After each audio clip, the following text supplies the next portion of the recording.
Kayo po ba ay naghahanap ng strawberry runners na pwedeng itanim sa bahay or sa garden ninyo? Ang videong ito po ay magbibigay po sa inyo ng ideas kung saan po pwedeng makabili online. At kung nasa Facebook po kayo, sa phone or nasa computer, i-type nyo na lang po ang pangalan ng group nila, which is Strawberry Container Gardening, at lalabas po ang photo na ito. Ito po ang palatandaan nyo na nasa tamang group po kayo. Right, 'pag nabuksan niyo yung, group, which is Strawberry Container Gardening, meron po silang 30,700 members, and they are all strawberry, lovers. At, as you can see, if you go down, meron silang discussion guides, feature events, media files, and people. Sa discussion, dito makikita yung mga post daily, guides kung kayo po ay baguhan sa pagtatanim ng strawberry, may mga guides po sila na puwede niyong basahin para at least may idea po kayo kung papaano. Ang featured, dito mo makikita yung may product silang na-feature dito, like for example, ang sample na fruit na kingberry.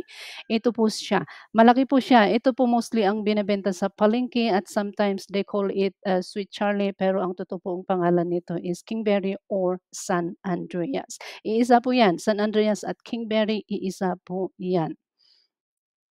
And, sa media naman, dito niyo makikita ang different pictures na pino-post ng mga members dito sa grupo. At kung hindi po kayo member dito sa group na 'to, you have to join, enable for you to have at least, makapili kayo ng, sellers kung saan kayo bibili ng strawberry runners. At dito sa grupo, it's combination of buyers, sellers, and of course, berry lovers. Okay, let's go down. Yan, first post. Abu de Carpio, siya ay naghahanap ng strawberry na variety, which is Sweet Charlie around Malolos.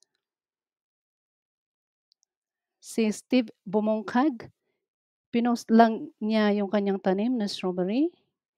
Si, Belen Gonzaga Tabliaga naman, and I believe, if I'm not mistaken, she is from Visayas.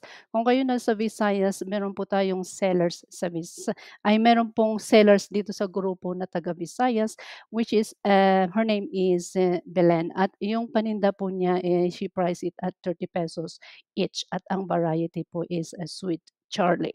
Kung gusto niyong bibili sa kanya, you have to message her directly, or you can comment on her post on this, group. Right, let's see the others. Here's si Evangeline Lingayo. Ang tanim niya po dito ay kitang-kita dito is, kingberry. Oh, here, right. I'm right, kingberry. Yeah, she is from Batan, Kabayan, Benguet. It's a little bit far from here, in Baguio, but yeah, she can sell strawberry runners, and you can, message her directly as well kung paano yung process at yung price ng mga paninda niyang strawberries. And, the rest is, May Cruz. Ayan, pinost lang niya yung kanyang, tanim na strawberry.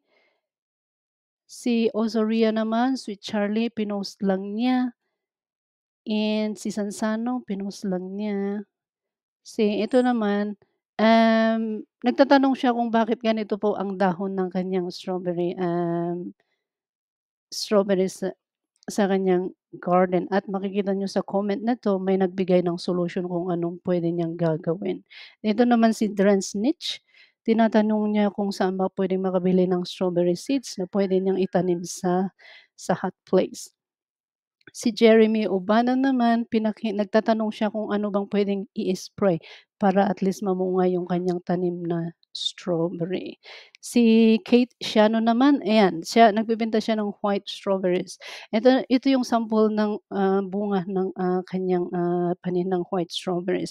The price is not indicated here. So if you want to buy, strawberry runners from her, you can, message her directly on her page. It's called, Garden Shop by Chloe, para at least alam niyo kung magkano yung isang runner at saka yung process na kanyang pagtitinda, iyan. Si Manilyn naman, ayan, nagtatanong siya kung ano bang dapat i-spray para at least mamunga ang kanyang tanim na strawberry. So, si Mr. Sara naman, Pinost lang niya ang kanyang, strawberry plant at ito naman nagtatanong kung legit ba ang namili niyang Albion o hindi. At makikita niyo dito may mga nag-comment dito na, ah yeah, basahin niyo kung pupunta kayo sa group you can scroll down and read those comments para at least may mga idea kayo. Ito naman si Jacqueline Mendoza Miranda, tinatanong kung legit ba ang binili niyang Texas strawberry. And ito naman si Jefferson Isla, tinatanong niya kung flower ba ang lumalabas or fruit doon sa kanyang pananim na strawberry. And let's see the rest. Ito si CK Benguet Strawberry, wala pong laman yung kanyang ano, post, kaya hindi natin makikita kung ano bang paninda niya, pero I bet siya nagtitinda din siya ng runners dito sa Baguio. And ito naman si Jess Strawberry Plants, iyan. Iba't ibang variety po ang kanyang paninda, like for example, Argentina Chuga, Snow White, San Andreas, Honey Oil, Japanese White. Yan yung mga sellers dito sa grupo and there are more, but we don't have time right now. So, if you are on the group, you can scroll down and then you can message them para at least matanong niyo kung ano ba ang, kung magkano ba ang benta nila sa kanyang, panindang strawberry runners. So, yes, para po updated tayo sa susunod naming video, please like and share our videos. And iyan po, hanggang po sa susunod, see you next time. Bye for now.